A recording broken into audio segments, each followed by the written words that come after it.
से एक सनसनीखेज खुलासा हुआ है, जहां अज्ञात और अचिन्हित कब्रों पर सालों से चले आ रहे अलगाववादी आरोपों की सच्चाई सामने आई है।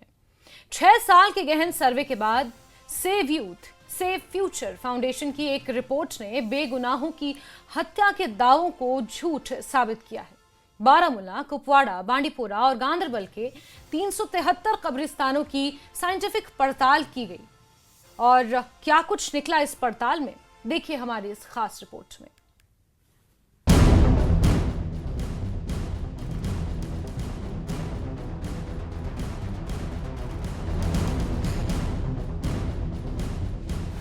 कश्मीर में अज्ञात और अचिन्हित कब्रों का राज अब खुल चुका है।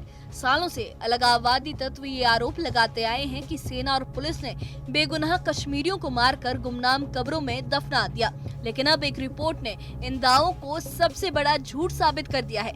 ये report save youth save future foundation की है, जिसने 2018 से 2024 तक घाटी के सीमावर्ती जिलों बारामूला, कुपवाड़ा, बांडीपोरा और गांदरबल में 373 कब्रिस्तानों का सर्वे किया।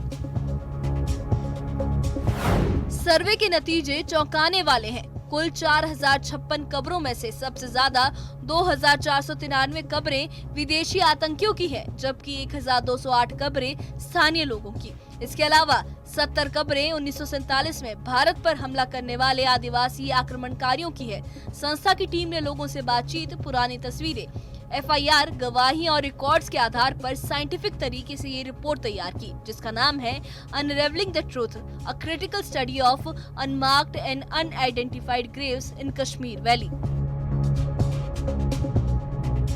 रिपोर्ट में 93% कब्रिस्तानों का डॉक्यूमेंटेशन किया गया है। दिल्ली में रिपोर्ट जारी होने के कार्यक्रम में पूर्व सूचना आयुक्त वजाहत हबीबुल्ला भी मौजूद थे। उन्होंने रिपोर्ट की तारीफ करते हुए कहा कि इसमें सत्य और पारदर्शिता को केंद्र में रखा गया है।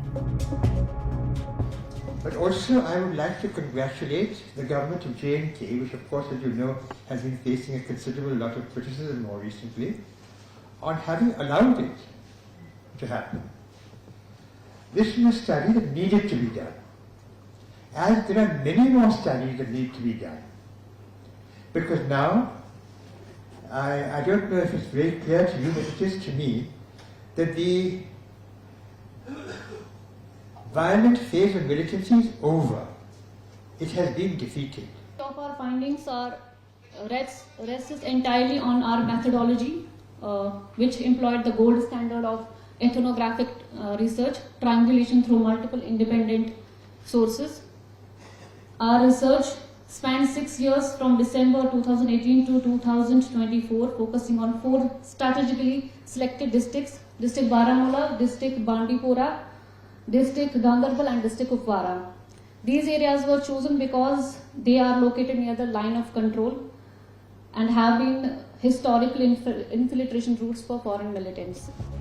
कश्मीर में कब्रिस्तानों पर हुए खुलासे पर सियासी प्रतिक्रियाएं भी सामने आ रही हैं।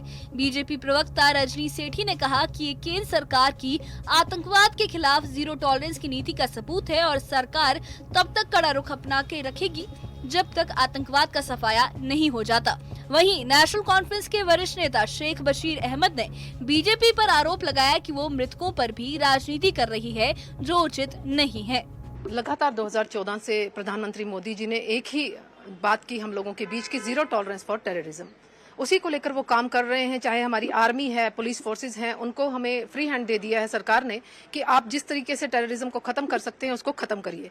इससे यही इस रिपोर्ट से पता लगता है कि किस तरीके से वहां पर जो कब्रों में है वो एक अफवाह फैलाई गई थी अलगाववादियों के द्वारा कि यहाँ पर स्थानीय लोगों की कब्रें हैं। मगर मुझे लगता है कि जो हमने एक नारा लेकर चले थे, जो हम एक फोकस्ड पार्टी को लेकर चले थे कि हमारी पार्टी का विजन है जीरो टॉलरेंस फॉर टेररिज्म, उसके हम कामयाब हुए हैं। वहां पर आतंकियों की आप लोगों ने खुद बताया कि 4 जिलों में जो कब्रों का मुआयना किया गया या सर्वे किया गया, उस सर्वे में पाया गया कि वहां फॉरेनर्स की कब्रें हैं या फॉरेनर आतंकियों की कब्रें हैं। इससे पता लगता है कि हमारी आर्मी कितनी अलर्ट है, हमारे सिक्योरिटी